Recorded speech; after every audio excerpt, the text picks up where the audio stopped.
Okay, hello everyone. I think the recording is starting. Welcome to our online event session brought to you by the SPP Supplier Diversity chapter. Hi everyone, welcome. Before we begin, please note that the session is being recorded and will be available on your YouTube channel. If you'd like to revisit any part or share it with others, you'll have the opportunity to do so. As we go along, feel free to drop any questions in the chat. We'll address them during the Q&A session. The Supplier Diversity chapter is part of the Global Sustainable Procurement Pledge. Together, we're advancing global supplier diversity and sustainable procurement practices that drive social, environmental, and economic impact.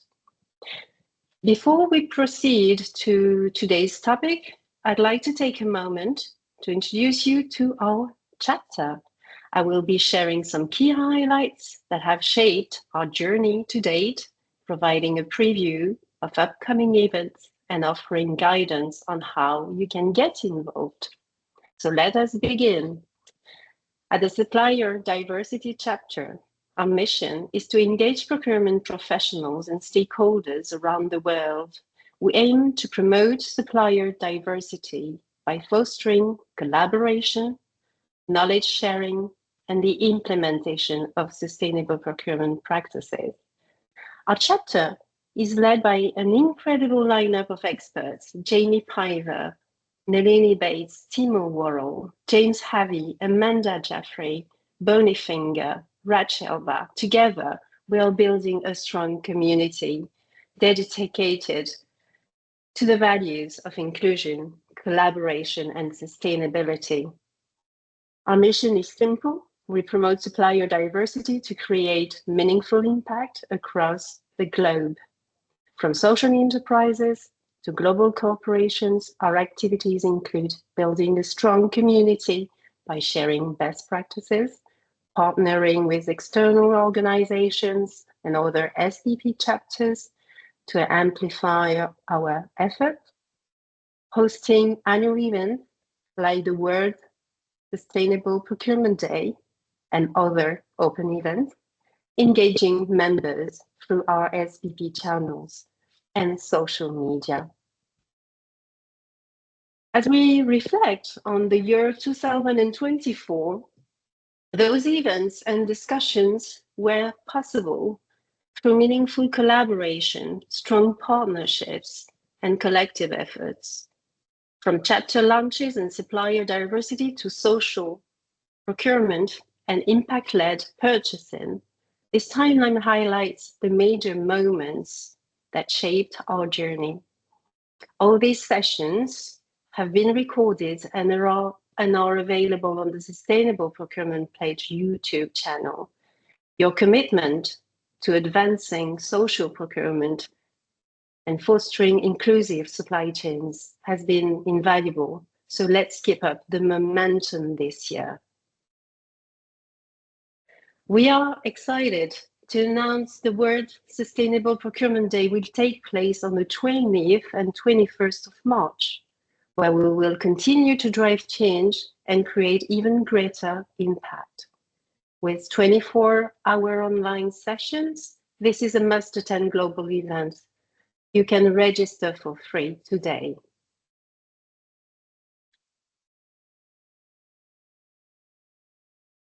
This year, the Supplier Diversity chapter will focus on 3 critical topics. The World Economic Forum will provide insights into the state of social procurement. A group of experts will provide how does supply chain inclusion promotes profits and growth, savings and innovations. And you will learn how to scale your supplier diversity globally.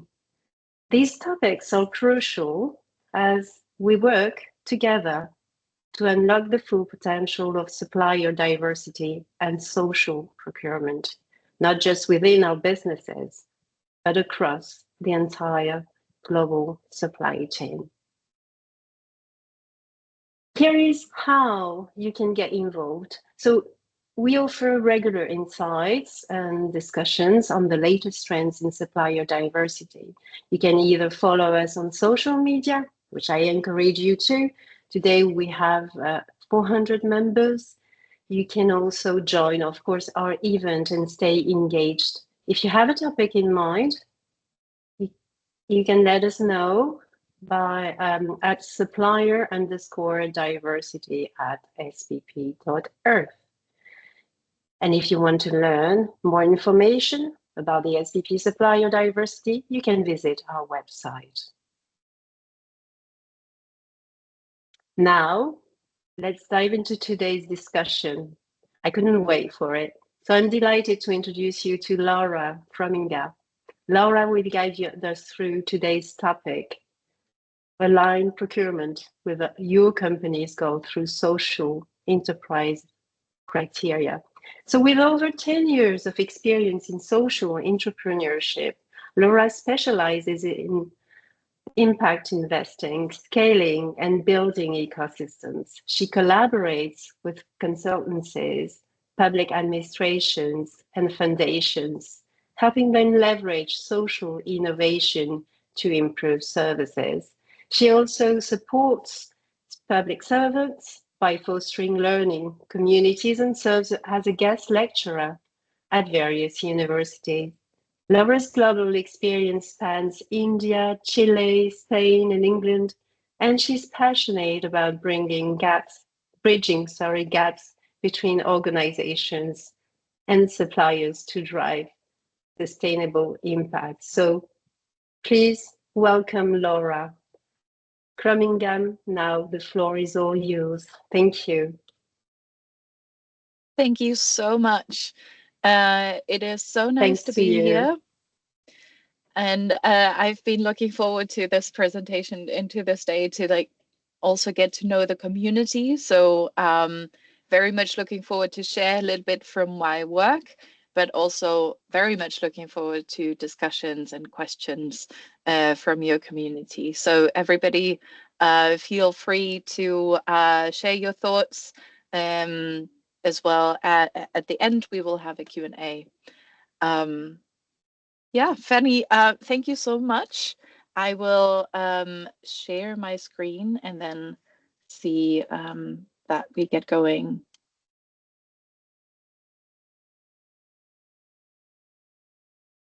Perfect. Excellent, thank you. So we've heard a little bit of the introduction, and I know you're all experts on procurement. So let's see that I can share my tool. But before I do that, I would very much like to hear from you what you are trying to achieve and what kind of also brought you to the meeting today. So I have a question for you. If you could please head over to the poll, and I will also share the link in the chat. I will very briefly have to stop sharing my screen in order to do that. So if you head over there now, either using your phone, that would be great. And I am now sharing this in the chat as well as a link. So there you go for clicking a link instead of using a QR code. And I can already see 4 or 5 people have shared their opinion. That's great. Excellent, this is working. So let me head back to sharing my screen so we can all look at the results.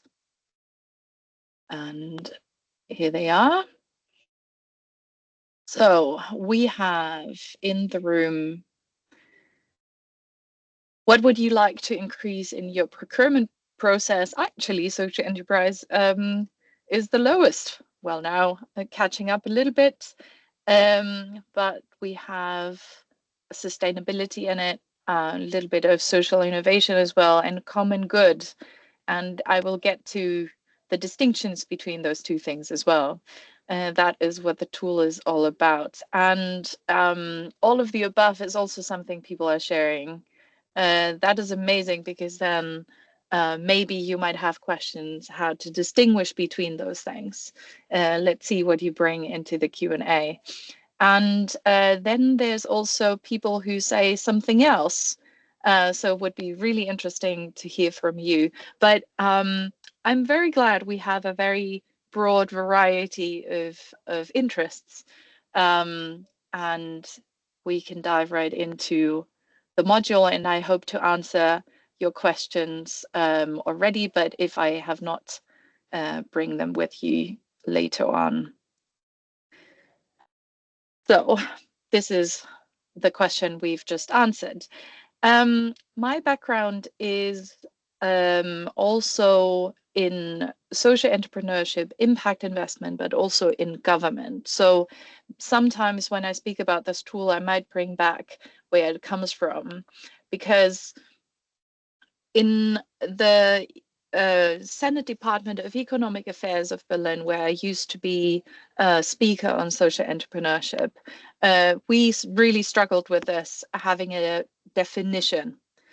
When I entered, we had 3 different funding programs using 3 different definitions. So that made it very, very difficult to communicate what we were offering and to whom. So why the tool exists is without a definition, it is not really possible to find a specific type of supplier, the same way how we were looking for people to fund and looking at whom the government wanted to support.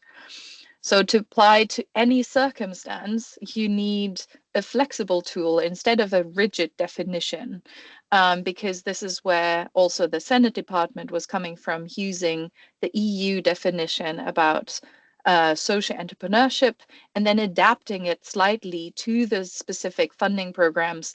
But that made it very complicated for an outside person to understand whether the specific funding program was for them. So this is why the tool exists, and this is why I also think it might be relevant for your cases. And so I have shared with you, it's not a rigid definition, it's more of a flexible tool. So it exists to be adapted. There is 6 different let me see if I can pause that. I used to be able to pause that in the PowerPoint. I'm not here. So there's 6 different dimensions: societal objective, financial independence, area of impact, stakeholder relationships, appropriation of profits, and organizational structure. And what sits behind those 6 dimensions is various criteria that is then mapped out in 4 different levels, which you can see displayed here in A, B, C, and D. So a lot of the times when I start with societal objective, which is, for example, what are you aiming to improve? Who's the target group? What societal issue are you addressing? People are asking about impact measurement, for example. So impact measurement is, again, a separate criteria. So it's really trying to map out all of the different elements that you can have looking at a social enterprise. So taking an example of those levels. So the societal objective dimension has a criteria which is that the organization meets specific social or environmental needs or actively contributes to the public welfare. So you can already see that it's slightly influenced by the SDGs. You can use that as a tool, or you can define whatever public welfare means in your context. So it's fairly open, but to meet the level D, which is the lowest level, you would need to be able to say what the problem area specifically is. What is it that you're talking about? Who's the affected stakeholder? What is, for example, an interrelation or a cause of the problem? And you can relate it to at least one SDG, which I believe is not a very high hurdle to most organizations, mostly you've seen this before. But if you want to meet a little bit higher of a bar in level C, the cause of the problem needs to be presented a little bit more in detail, and there needs to be data on why this is relevant. So this is already a bar that, for example, a startup might not meet, or a recently founded organization might not meet. In level B, again, it's a little bit higher, so there's scientific studies on this. So I don't want any data, I actually want studies about this, and I want other experts to have examined the problem. And in the level A, we are also looking at future prospects of this problem. So is it getting better by itself, just very slowly? For example, the topic of gender equality, or is it that it's getting worse? So speaking about elements of climate change, for example. So you can see that it's very open to interpretation sometimes. It's making it a little bit more specific on how you can also grow as an organization. You might, as a startup, start in level D, but aim to meet level A. So it's very flexible. Some organizations might just stay on one level. It's all possible. And so this is the basis of how it works. When you as a person in sustainable procurement are using this, the first step is to select criteria that are relevant for you. So I'm displaying here the dimensions, not all of the criteria, but in the end, for example, you could say, well, organizational structure is not too important to us, so you can also leave it out. Or stakeholder relationships, the two examples displayed here. So this is the first, you select your criteria. You can then also determine whether you're looking at a status quo or the future. So depending on what you are doing and how you're using this tool, for example, a startup could say, well, stakeholder relationships is very low right now. We don't have, for example, a method for a beneficiary group to be involved in the process, but we're working on this. So the same way you could say, well, you can enter our program if you can show that you can grow this part in the future. So it's a time perspective you're adopting over here. And then we have the option of saying what's required and what's flexible. So if, for example, societal objectives should be in level A and you definitely have to meet it in level A, or the impact area, for example, which contains the criteria of impact measurement, is low, we are aiming at you to provide this at a lower level, at a level C or a level D, but we are flexible on this. So you can subsidize impact measurement, for example, by really including your beneficiaries. We make it flexible, and so a little bit more open for more organizations. I'm coming now to a case. It's a made-up case. It might be very superficial, but might help you to understand how in a procurement process this could help you. So you start with a procurement that you have to get going on, and you basically ask yourself, how is this open for social enterprises, social innovation, the common good? So this is the polling question I asked in the beginning. And you, for example, find out that the organization you work with has a specific aim, for example, in the realm of DEI. So it's looking for diversity in the supply chain and specifically looking at women-led businesses. So you could there create a pathway and use the criteria to say women-led businesses is what we are attaching to that criteria to a social impact. And then you might end up with more women in your supply chain. In the end, it's trying to help you, to guide you through that process. And the easiest way how to start with this tool is to use only few criteria and in a lump sum manner. So you use, for example, a low weighting of 10% and only 2 dimensions, which are displayed here: societal objective and area of impact. And you then progress when you got a feel of the tool. You use either more criteria and separate weighting, or you also can increase the weighting compared to other criteria that you might have, which of course include pricing and other dimensions as well. So it's really an add-on to the criteria you already use.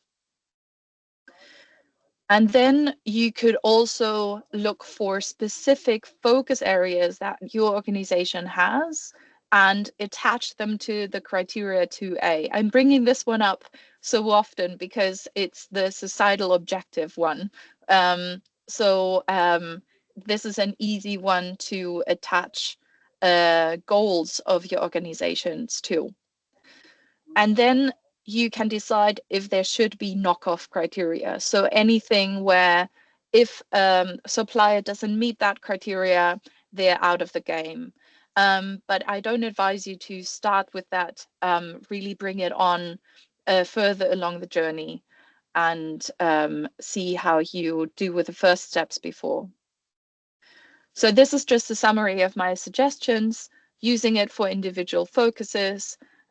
Use it over time in a progressive way, add specific company focuses, and knock off criteria a little bit later on.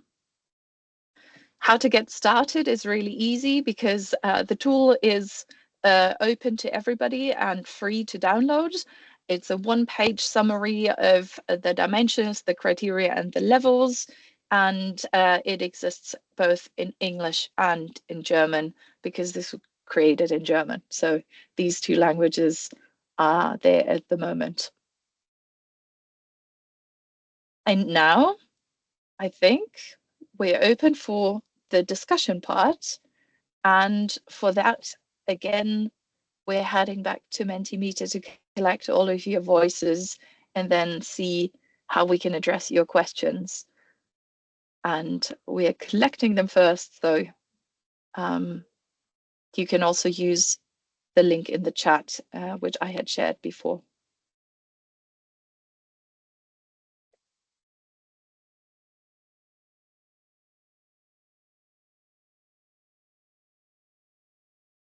I quickly stop sharing my screen in order to switch. And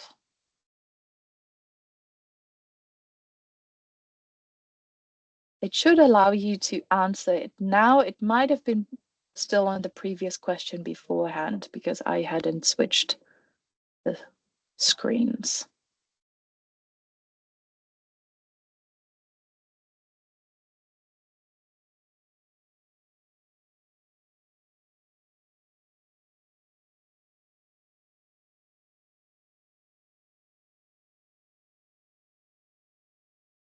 If you're having trouble with Mentimeter, you can also just speak up.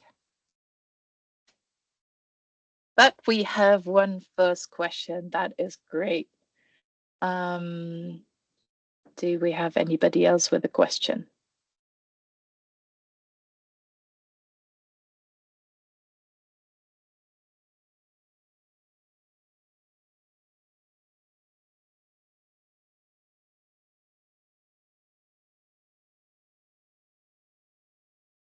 All right, then. That was your question too. Excellent in the chat. I'm just having a look at the chat if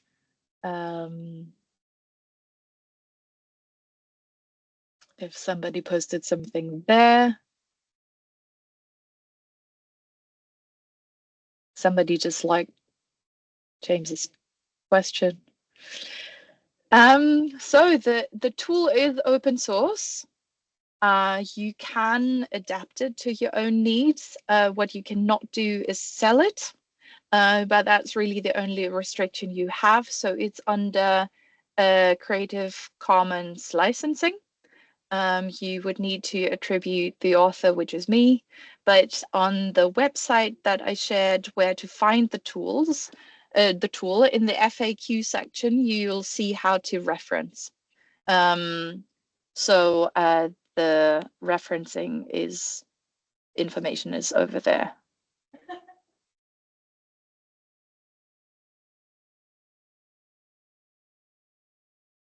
And also, of course, I should mention this. I hope it's obvious. But if you have any questions on how to use this, basically just send me an email and let me know.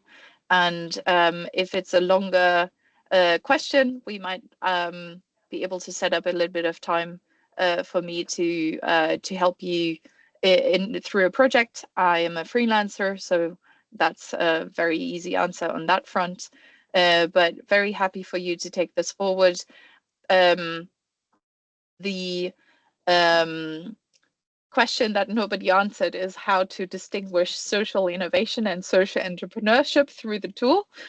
I was kind of hinting at that with the polling questions, but you can, by leaving out the economic questions, you can look for social innovation.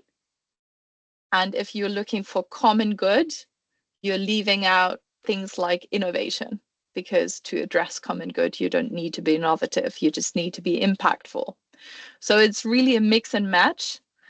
Anybody who answered they are looking for a specific social enterprise, social innovation, common good focus, they can definitely do that with the tool. Yes, I can definitely share the link again.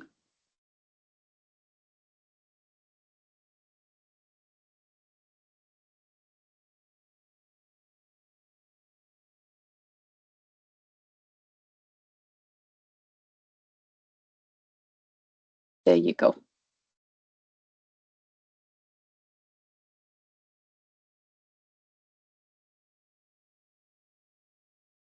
Well, Fanny, what do you think?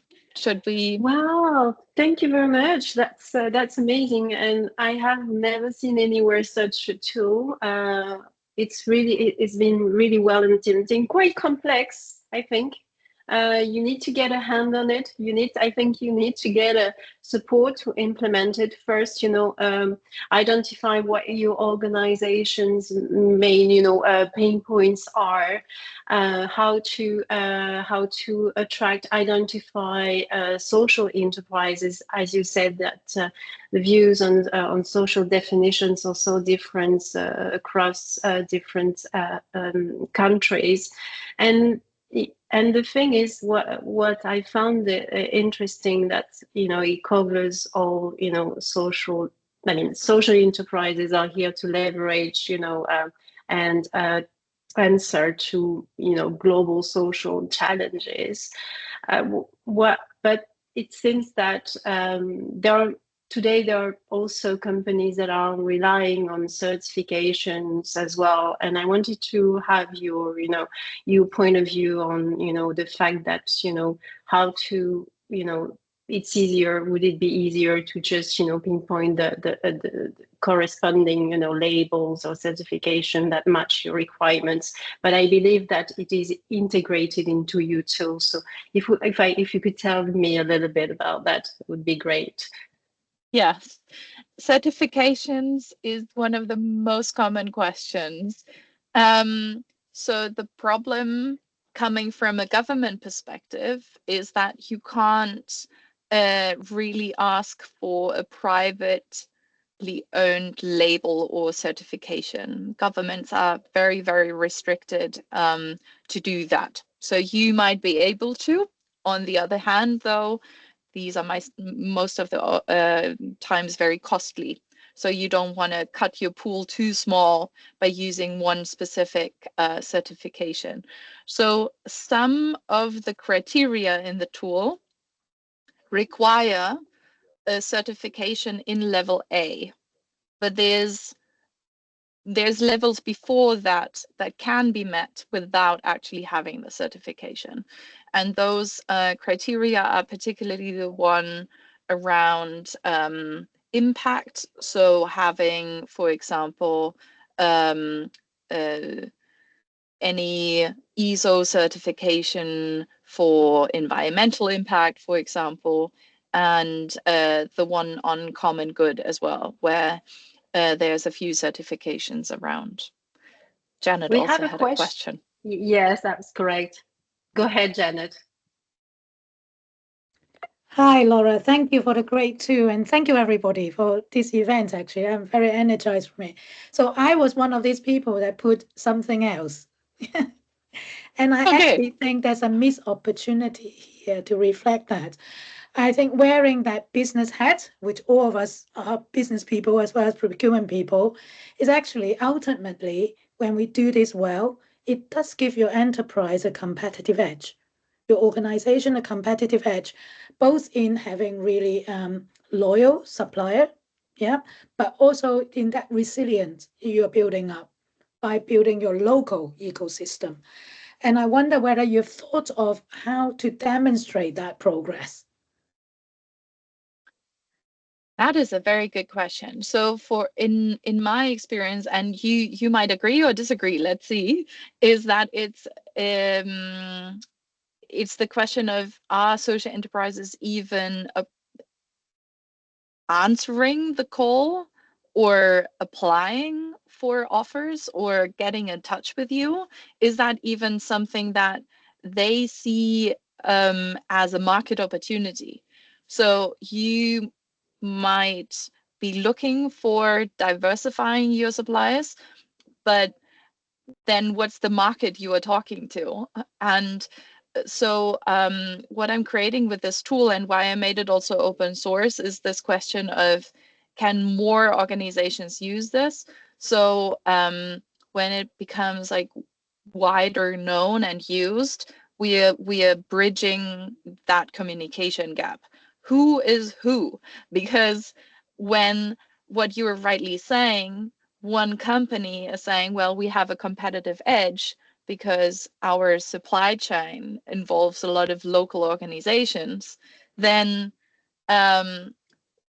what wording are they attaching to it so that more people understand that this is what they're talking about? So in my government position, for example, what happened was that somebody suddenly wanted to support impact startups. And it had a significant impact on what we were doing, because supporting social enterprises or impact startups first created the problem of, what's the difference? And there is a difference. So to have that competitive edge, I think it's very helpful to have common language. Yeah, absolutely. I think you just touched on exactly that point. And I think all of us should spend more time looking into this area, and the vocabulary to motivate all our business colleagues is ultimately we are doing the same thing, which is to enhance the competitive edge and the resilience of our own business and our own enterprise. Yeah. Thank you. Thank you so much.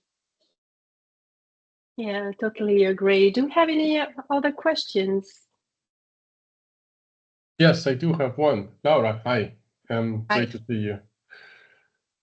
The way that I understand the model or the tool, whatever you want to call it, it will give you a very, I think that how can I put this?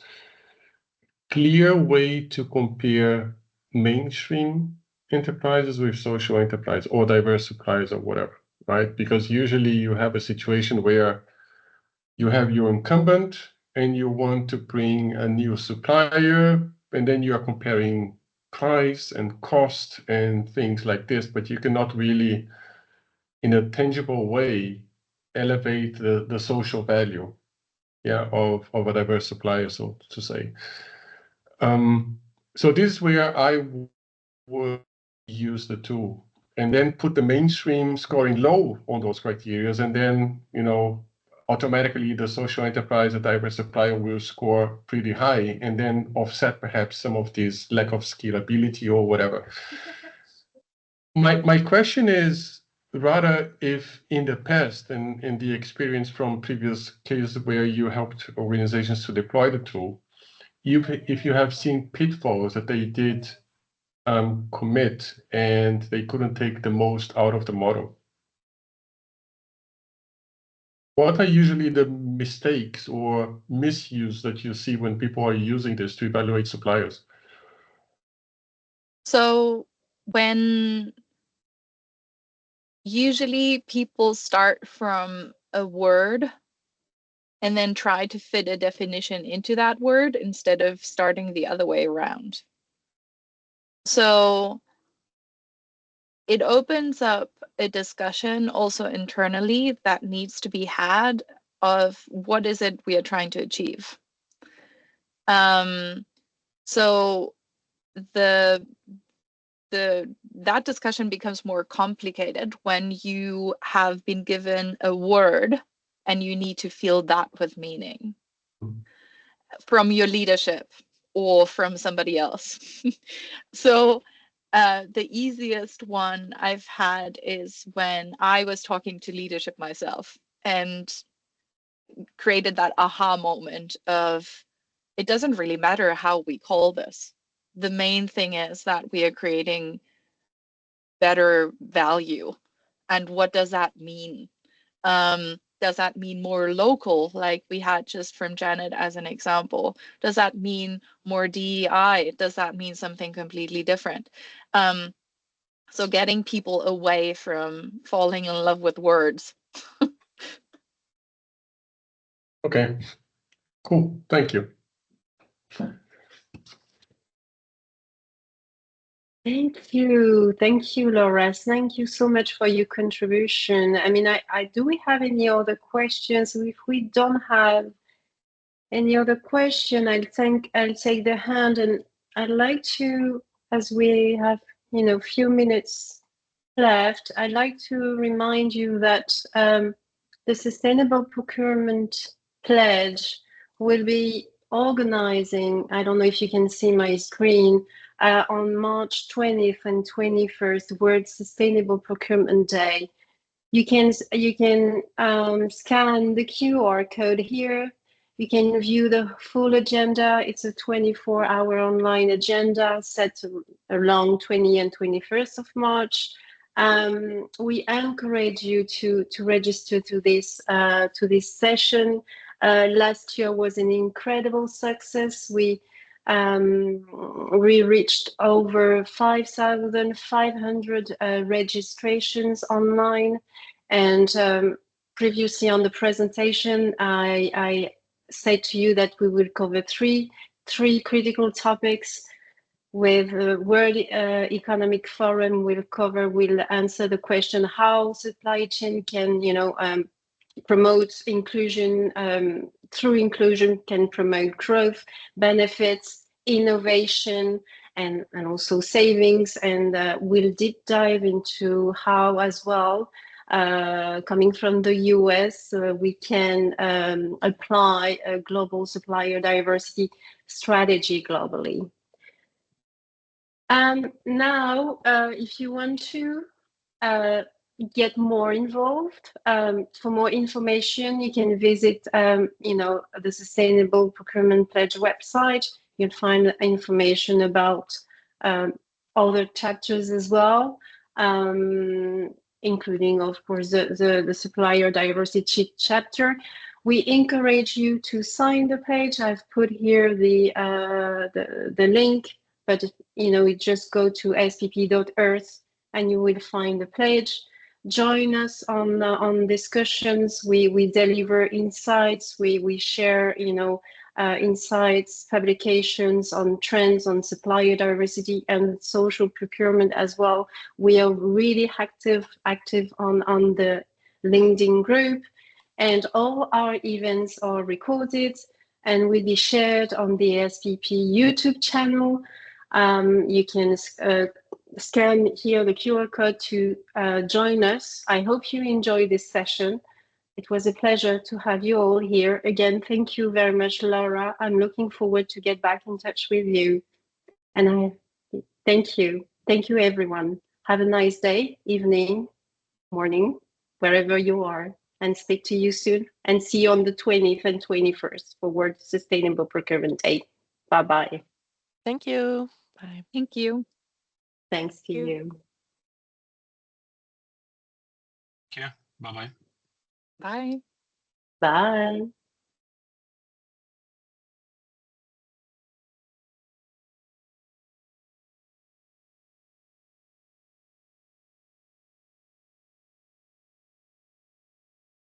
I hope I'll talk to you soon, Laura. Thank you. Likewise. Thank you, Nalini.